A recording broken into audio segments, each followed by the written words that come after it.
नमस्कार, capital TV का खास शो महाराष्ट्र फाइट्स देख रहे हैं आप। मैं हूं आपके साथ सोनाली। उद्धव ठाकरे की मुश्किलें कम होने का नाम नहीं ले रही हैं। हर दिन एक नई मुसीबत उनके गले पड़ जाती है। पहले पार्टी गई, फिर शिवसेना का सिंबल हाथ से गया और अब पार्टी के 4 विधायक भी हाथ से जाने वाले हैं। केंद्रीय मंत्री नारायण राणे ने दावा किया कि शिवसेना प्रमुख उद्धव ठाकरे गुट के 4 विधायक महाराष्ट्र के मुख्यमंत्री एकनाथ शिंदे के नेतृत्व वाले सत्तारूढ़ समूह में शामिल होना चाहते हैं। चारों विधायक उनके संपर्क में हैं, तो उद्धव एक बार फिर अकेले पड़ते नजर आ रहे हैं। आज इसी पर चर्चा करेंगे। चर्चा के लिए मेरे साथ स्टूडियो में मौजूद हैं कैपिटल टीवी के सीनियर एडिटर राजीव जी। राजीव जी, बहुत बहुत स्वागत है आपका। धन्यवाद। क्या राजीव जी, अब उद्धव ठाकरे के सारे विधायक उनका साथ छोड़ देंगे? देखिए, जो स्थितियां चल रही है महाराष्ट्र में और उद्धव ठाकरे के साथ जो स्थितियां हैं, वो तो इसी ओर इशारा करता है कि उद्धव ठाकरे जिस तरीके से अभी तक शरद पवार का मुंह नहीं छोड़ पाए हैं, राहुल गांधी का मुंह नहीं छोड़ पाए हैं, यानी कांग्रेस का, तो ऐसे स्थिति में उनके दूसरे जो विधायक हैं, सांसद बचे हुए हैं, 14-15 विधायक हैं और सांसद जो बचे हुए हैं, वो लोग भी धीरे धीरे उनका साथ छोड़ने वाले हैं। क्योंकि विधायकों को ये लग रहा है कि आगे के चुनाव में हम जब जाएंगे, विधानसभा क्षेत्र में जाते हैं, तो वहाँ पर ग्राउंड में उन्हें इस बात का कन्फ्यूजन होता है कि हम वोट किस आधार पर मानें और जो वोट की मांग करेंगे, जो लोगों को अपने साथ जोड़ेंगे, तो फिर वो किनके समर्थन में हमारे साथ जुड़ेंगे। जनरली ये परसेप्शन क्रिएट हो रहा है कि उद्धव ठाकरे के गुट को वोट देना मतलब एनसीपी और कांग्रेस को वोट देना। ये दोनों पार्टियों के साथ इनका गठबंधन है, तो एनसीपी और कांग्रेस के साथ जो हमेशा से उद्धव ठाकरे यानी कि शिवसेना बाला साहब ठाकरे के समय से लड़ती रही है, उनके खिलाफ जो लोग हैं, यानी एनसीपी और कांग्रेस के खिलाफ जो महाराष्ट्र के अंदर उनके विचारधाराओं के खिलाफ जो लोग हैं, वही लोग भारतीय जनता पार्टी और शिवसेना का समर्थन करते रहे हैं। तो ऐसे में जब उद्धव ठाकरे के विधायक या सांसद ग्राउंड रियलिटी को समझते हैं, तो उनको लगता है कि अभी तक तो ठीक है, लेकिन चुनाव जैसे जैसे नज़दीक आएगा तो उनकी स्थिति कमज़ोर होती जाएगी, क्योंकि उनके वोटर कांग्रेसी भी नहीं हैं, एनसीपी के भी नहीं हैं, और दूसरी तरफ जो इन लोगों के विरोध में भारतीय जनता पार्टी और शिवसेना के गठबंधन को, या फिर शिवसेना और भारतीय जनता पार्टी को, दोनों में से किसी को वोट देते रहे हैं, वो भी इस बात के लिए कंफ्यूज हैं कि अगर उद्धव ठाकरे के गुट के वोट देते हैं तो इसका मतलब है कि सरकार बनाने के लिए हम वोट एनसीपी, कांग्रेस और उद्धव ठाकरे के गठबंधन को देते हैं। तो ऐसे में जो विचारधारा के स्तर पर संघर्ष चल रहा है, उसमें उद्धव गुट के विधायक और सांसद उसमें हारते हुए दिखाई पड़ रहे हैं।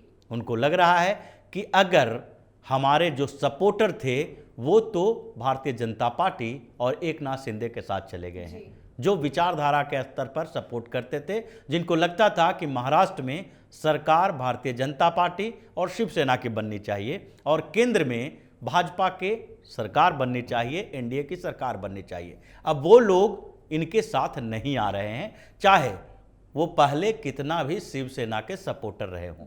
लेकिन अब जो दूसरी तरफ स्थिति है, महाविकास अघाड़ी बनी हुई है, अगर ज्वाइंट या गठबंधन के कैंडिडेट के तौर पर वो खड़ा होते हैं, तो एनसीपी और कांग्रेस के नेता इस बात के लिए कंफ्यूज रहे हैं कि ये उद्धव ठाकरे जो अभी तक हिंदुत्व वाले विचारधारा पर थे, जो हमेशा एनसीपी और कांग्रेस का विरोध करते रहे हैं, जो ग्राउंड में जो उनके नेता हैं वो हमेशा एनसीपी कांग्रेस के खिलाफ खड़े होते रहे हैं, उनके कार्यकर्ता आपस में उलझे रहे हैं इस आधार पर कि एनसीपी कांग्रेस भाजपा और शिवसेना के खिलाफ ही है और हमारे विचारधाराओं के खिलाफ है।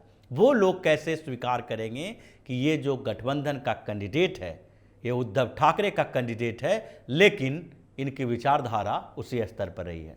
तो ये संघर्ष जो चल रहा है महाराष्ट्र के अंदर, उसके कारण ऐसा लगता है कि उद्धव ठाकरे अभी गठबंधन तोड़ने के, उससे अलग होने के मूड में नहीं है। अभी भी वो शरद पवार के इशारे पर ही चल रहे हैं। शरद पवार के इशारे पर उन्होंने राहुल गांधी की भारत जोड़ो यात्रा का समर्थन किया, उनकी अगुवाई करने जा रहे हैं, उनके साथ यात्रा करेंगे। इसका मतलब है कि वो कांग्रेस के उस विचारधारा के साथ हैं जो हर जगह पर मुसलमानों के तुष्टीकरण के लिए काम करती है। अपीजमेंट पॉलिटिक्स कांग्रेस की रही है, यानी राहुल गांधी के साथ चलने का मतलब है कि वो हिंदू विरोधी ऐसे ही हो जाएंगे। जैसा कि महाराष्ट्र में इस बात का परसेप्शन पिछले कुछ दिनों से और ज़्यादा बढ़ गया है, जब शिवराज पाटिल ने कहा कि जिहाद सिर्फ कुरान में नहीं बल्कि गीता में भी है। भगवान श्री कृष्ण ने अर्जुन को जिहाद का पाठ पढ़ाया था। ये बहुत बड़ी गलती रही है कांग्रेस की। हालांकि कांग्रेस के जो बड़े नेता हैं उन लोगों ने शिवराज पाटिल के बयान से अपने आप को अलग कर लिया, लेकिन जो बात कांग्रेस के अंदर चल रही है और जो उनके नेताओं के दिमाग में चल रहा है कि वो सिर्फ और सिर्फ फारूक अब्दुल्ला जैसे नेताओं को खुश करने के लिए, मुसलमानों को खुश करने के लिए हिंदू धर्म के देवी देवताओं का भी अपमान कर सकते हैं, धर्म ग्रंथों का भी अपमान कर सकते हैं, यानी ओवरऑल हिंदुओं का अपमान करते रहे। अब इस परसेप्शन से उद्धव ठाकरे अपने आप को कैसे अलग कर पाएंगे? राहुल गांधी के साथ जाएंगे। राहुल गांधी अभी केरल से चलते हुए आंध्र प्रदेश तक पहुंचे हैं और वहां तक में उनका हर स्टेटमेंट, हर बयान इसी पर आधारित होता है कि हिंदुस्तान में भारतीय जनता पार्टी की सरकार में प्रधानमंत्री नरेंद्र मोदी मुसलमानों के खिलाफ काम कर रहे हैं, मुसलमानों के हितों का सुरक्षा नहीं हो रही है, यहाँ पर अल्पसंख्यकों की परेशानी बढ़ रही है। ये पूरा लब्बो लुबाब उनके वक्तव्यों का, बयानों का यही रहता है। इसीलिए भारत टूट रहा है, देश टूट रहा है, इसको जोड़ना है। अब राहुल गांधी महाराष्ट्र में भी यही बात बोलेंगे और उद्धव ठाकरे उनका साथ देंगे। तो ऐसी स्थिति में उद्धव ठाकरे के विधायक और सांसद जो बचे हुए हैं उद्धव ठाकरे के गुट में, उनके लिए कौन सी जगह रहेगी? उनको तो मजबूरी में राहुल गांधी, शरद पवार के साथ उद्धव ठाकरे की जो गठजोड़ है उस गठजोड़ के साथ ही रहना पड़ेगा जब तक वो उनके गुट में शामिल रहते हैं। अब वो उसका विरोध नहीं कर सकते, लेकिन जब जनता के सामने जाते हैं तो वहाँ पर स्थितियाँ बदल जाती है। उनसे सवाल किए जाते हैं कि उद्धव ठाकरे कब इन दोनों का साथ छोड़ेंगे। तो ऐसे में जो नारायण राणे ने बताया है, जो बोला है कि उनके संपर्क में है, उसका आधार यही है कि धीरे धीरे 1, 2, 4 करके, जो अभी 4 संपर्क की बात की जा रही है कि 4 विधायक डायरेक्ट संपर्क में हैं और वो शिंदे के साथ आ सकते हैं। उन्होंने ये नहीं कहा कि वो भारतीय जनता पार्टी के साथ जुड़ सकते हैं। उन्होंने साफ तौर पर कहा कि वो गुट बदलेंगे, शिवसेना में ही रहेंगे। तो इसका मतलब है कि विचारधारा के स्तर पर उद्धव ठाकरे का जो भटकाव हुआ, उस भटकाव के आधार पर, उन स्थितियों के आधार पर नारायण राणे के संपर्क में जो विधायक हैं उद्धव ठाकरे के, वो शिवसेना के शिंदे गुट के साथ जाएंगे, क्योंकि उन्हें लगता है कि भारतीय जनता पार्टी के साथ इनका गठबंधन रहेगा, सरकार में अभी हैं। उसके बाद जो वैचारिक स्तर पर हमारे सपोर्टर हैं, समर्थक हैं, वो उद्धव ठाकरे को नहीं बल्कि एकनाथ शिंदे के गुट को वोट देंगे, क्योंकि उद्धव ठाकरे के वोट देने का मतलब जो परसेप्शन बना हुआ है कि वो शिवसेना या कांग्रेस, इन्हीं दोनों पार्टियों को वोट दिया जा रहा है।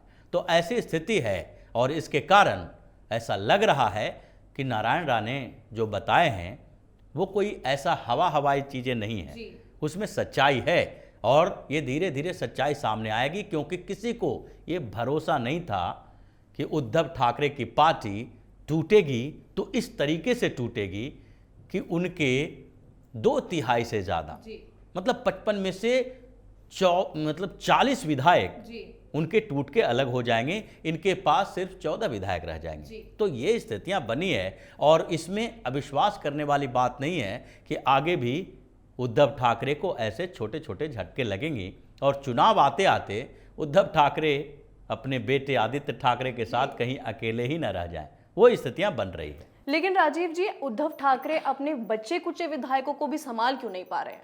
क्योंकि जो पहले स्थिति थी वही स्थिति अभी भी है। इनकी पार्टी के टूटने का आधार क्या था? सबसे बड़ा आधार जो इनकी पार्टी के टूटने का था वो था वैचारिक तरीके से अपने पहले के पुराने हिंदुत्व वाले विचारधारा से भटक जाना। 2019 में भारतीय जनता पार्टी और शिवसेना ने एक साथ चुनाव लड़ा था, दोनों का गठबंधन था। विधानसभा चुनाव में ये परसेप्शन क्रिएट हुआ कि जो लोग एनसीपी और कांग्रेस की सरकार बनाना चाहते हैं वो एनसीपी कांग्रेस को वोट देंगे, जो लोग इन लोगों के खिलाफ हैं, जो शिवसेना और भारतीय जनता पार्टी की सरकार बनाना चाहते हैं, वो लोग भाजपा शिवसेना गठबंधन को वोट देंगे। इस गठबंधन को जीत मिली थी, न कि किसी एक पार्टी को। ऐसा नहीं है कि भाजपा को अगर बहुमत नहीं मिली तो इसका मतलब अकेले दम पर बहुमत भारतीय जनता पार्टी नहीं ला सकती थी। अगर उस समय भी शिवसेना अकेले चुनाव लड़ती, भारतीय जनता पार्टी अकेले चुनाव लड़ती, तो 2014 वाली स्थिति आती, जबकि भारतीय जनता पार्टी को अकेले दम पर अच्छी खासी सीटें मिली थी जिससे वो सरकार बना सके।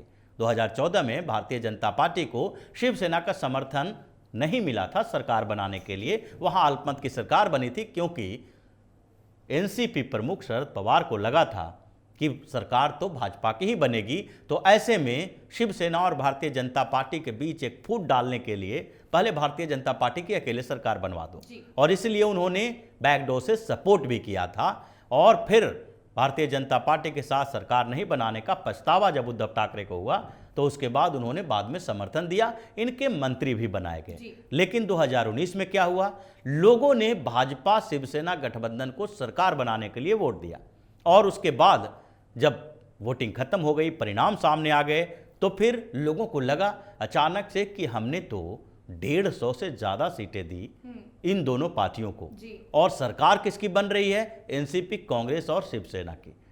ये ऐसी स्थिति थी जिसके कारण लोगों ने पूरी तरह से, जो भाजपा शिवसेना के गठबंधन में के पक्ष में वोट देते थे, जो शिवसेना के लोग भी थे, उनको भी एक झटका लगा, धक्का लगा कि उद्धव ठाकरे ने ये क्या कर दिया। तब विधायकों की स्थिति भी वही थी कि हम लोगों ने जो वोट मांगे थे, जब वो जाते थे वहां पर, सरकार के तरफ से जाते थे, अपनी तरफ से जाते थे, अपने क्षेत्र में जाते थे, तो उनसे सवाल किया जाता था।